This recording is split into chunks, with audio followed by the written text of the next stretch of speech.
नहीं, माई बाप से बढ़ के भगवान जग में नाही।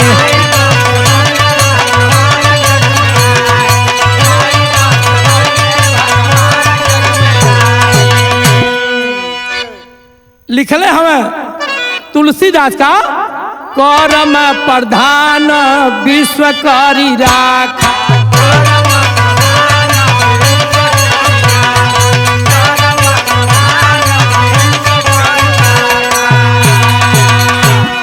जो जस करहि सो तस फल चाखा।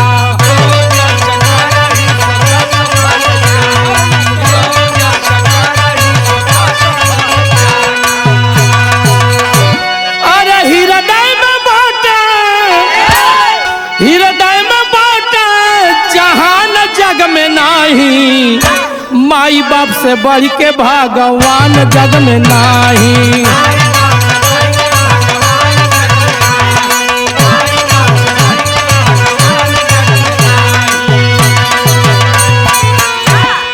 अगले बंद से सत्यनारायण कथा सुनात सब आई।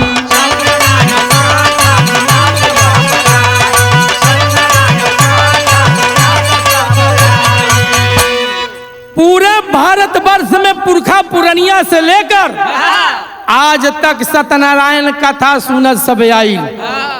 आज भी सुन रहे हैं, लेकिन एको मनसा पूजा पुराई लाई। आ कहला कि कथा सत्यनारायण के सुन लेबा तो तुहार मनसा जब सोचले रहबा तो पूरा हो जाए। हमार मनसा बा, हमार लड़का के नौकरी चाहत है, अगर सत्यनारायण कथा सुनने मिल जा, लेकिन मिले वाला लेकिन कैसे? आज सत्यनारायण कथा सुनात सब आइल।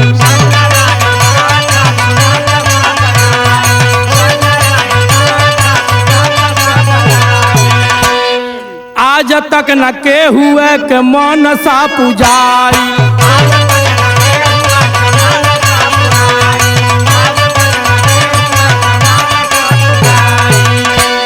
अरे कर्म से बढ़ के विश्व में कहा गया है कि कर्म से बड़ा कौनो नहीं, आ कर्म जैसन करबा वैसन फल मिली। अरे कर्म से बढ़ के पहचान जग में नहीं, आ माई बाप से बढ़ के भगवान जग में नाही।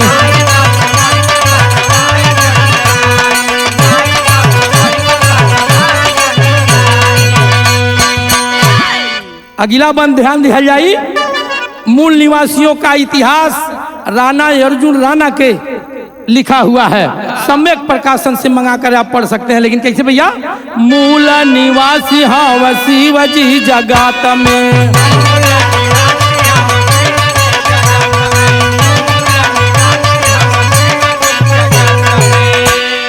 भांग गाजा पियना पियावल गइल मुफ्त में।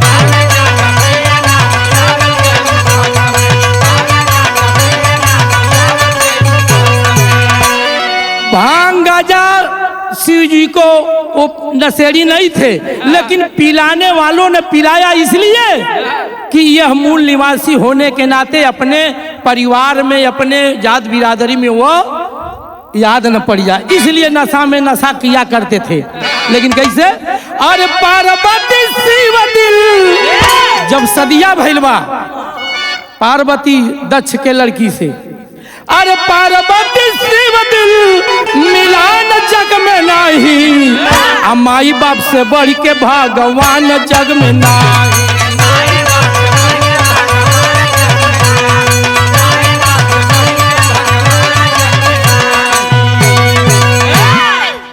अगला लाइन है मक्का मदीना काशी शिवलिंग पूजाला।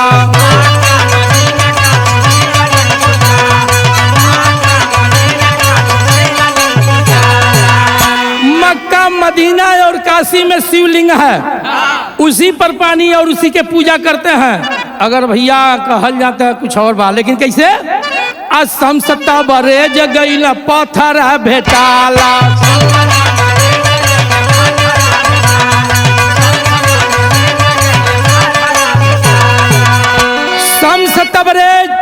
मुसलमान मक्का गया, मदीना गया, मदीना के बाद काशी में आया, वहां भी पत्थर का ही मिला उनको भगवान चाहे देवी देवता जवन।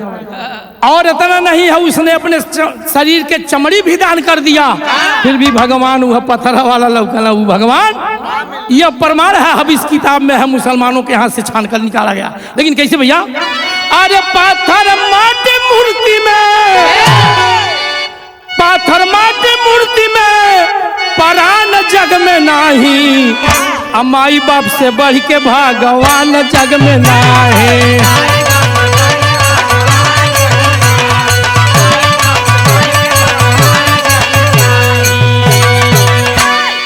इंद्र ब्रह्मा विष्णु नारद दक्ष के देवता, इंद्र ब्रह्मा विष्णु नारद दक्ष के देवता, इंद्र ब्रह्मा विष्णु नारद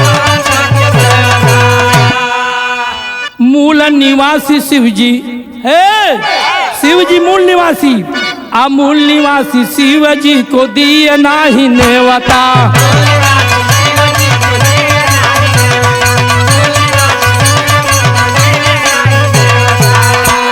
यही कारण है कि राजा दक्ष जब यज्ञ किए तो उस यज्ञ में सभी देवी देवताओं को बुलाए, लेकिन शिव जी को नहीं बुलाए, क्योंकि जानते थे कि यह जो है मूल निवासी यानी कहा जाए तो और बिरादरियों में, इसलिए उन्होंने अपना निमंत्रण पत्र नहीं दिया, अन बुलाए।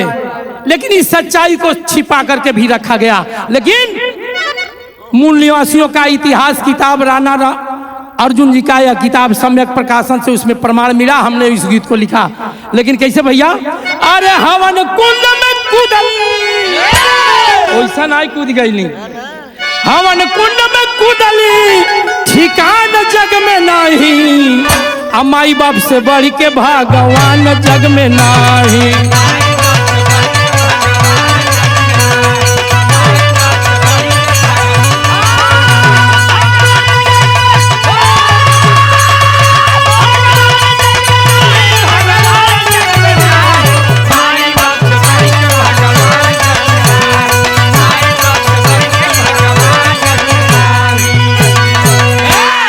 याद रहे, ये धरती पर सबसे बड़ा देवता माता पिता, चाहे भगवान कहिए या देवता कहिए, हकीकत सच्चाई यह है, माता पिता से बढ़कर कोई देवता जन्म दिए हैं तो हमें आकर यहाँ गा रहे हैं। आज जो भी है सब यही इंसान, सबसे बड़ा माता पिता ही देवता हैं। लेकिन आप बिहारी गणेश राम लाल कवि चंद्रिका,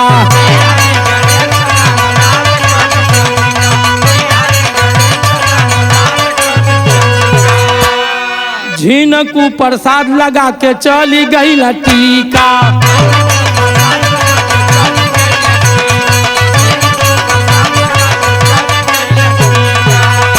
वेदानंद दुख के, वेदानंद दुख के निदान जग में नहीं, माई बाप से बढ़ के भगवान जग में नहीं।